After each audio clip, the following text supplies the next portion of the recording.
Picture yourself standing on the edge of an erupting volcano, the ground beneath your feet ready to split apart at any moment and carry you off in a frothy deluge of whirlpool fire. Picture yourself trekking through a rainforest so deep in the boonies that the air you are breathing into your lungs is guaranteed to be infested with unseen insects.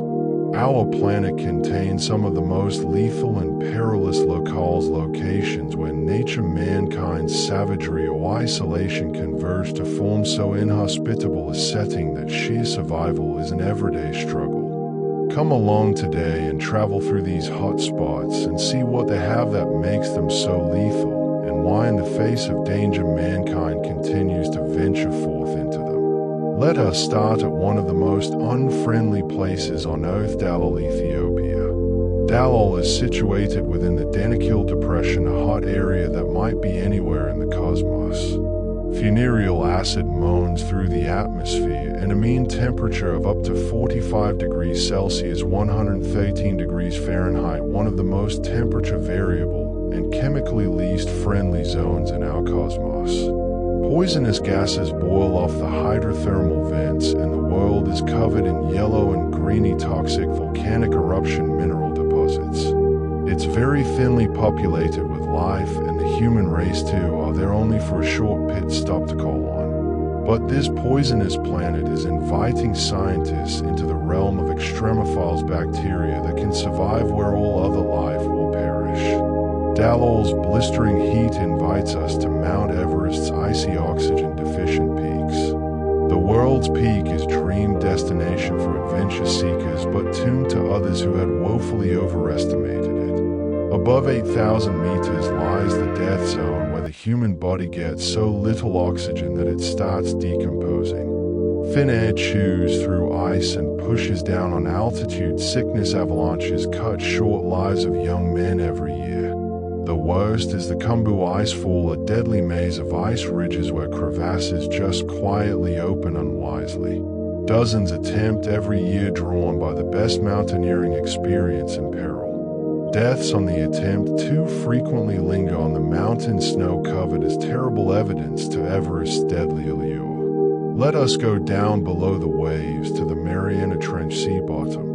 Down there, just a few kilometers away, is 11,000 meters below the ocean, more than a mile and a quarter.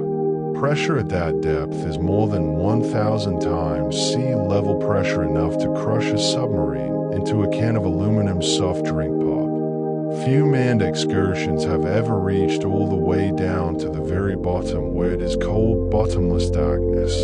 Alien in shape extraterrestrial beings live on this desolate planet, yet to man one error of equipment would prove fatal. The trench is a witness to the level of our ignorance regarding the beyonds of the world we live in. From nature to man, no visitor's journey to the tourist site conveys man-made danger as strongly as Chernobyl, Ukraine. The region where the 1986 nuclear blast happened is the most contaminated location in the world.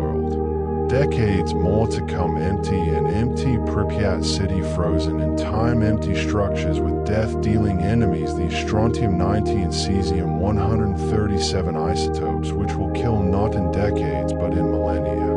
Radioactive radiation in the reactor basement, so powerful it will not be safe to stay there for a couple of minutes.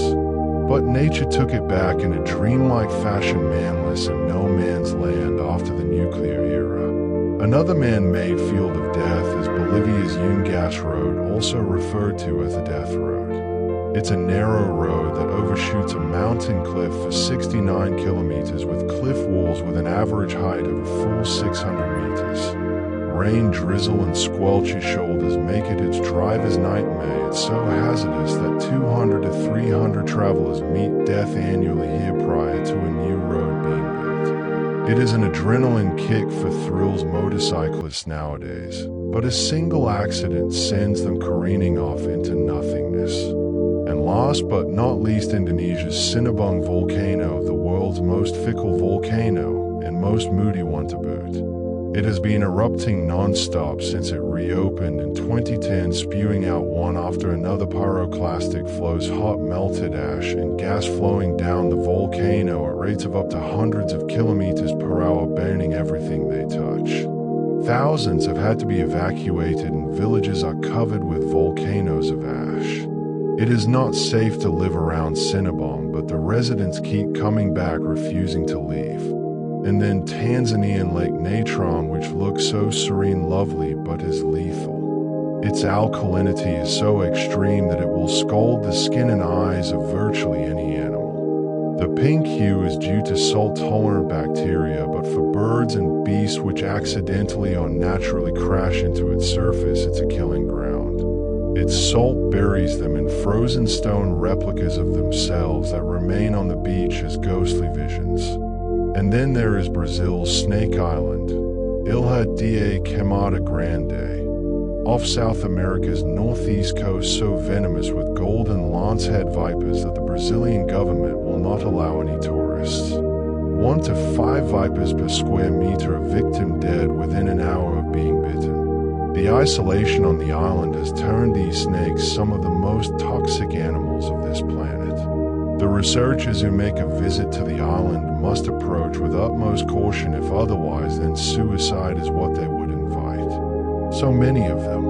It is unwrapping raw power of Earth, how nature could possibly be stunningly gorgeous yet revoltingly lethal. They are talking about the human spirit as well, whether it's scientists who venture into the wilderness, mountain climbers who ascend giant mountains, or villagers who battle against the face of adversity. There is this in here, well, that our kind possesses to go and prosper. Would you then do that and go visit any one of these locations though? Or is there maybe some corner on the fringes of our world that must not be approached? Whatever does occur though, one thing is certain: as long as those danger points remain, they will never cease to be fascinating, risky, and at times even lethal to the adventurers who come too close. The world's most dangerous places are also proof of the very fact that the thin line between adventure and danger is paper thin, and maybe that is precisely the reason why they are so fabulously fascinating.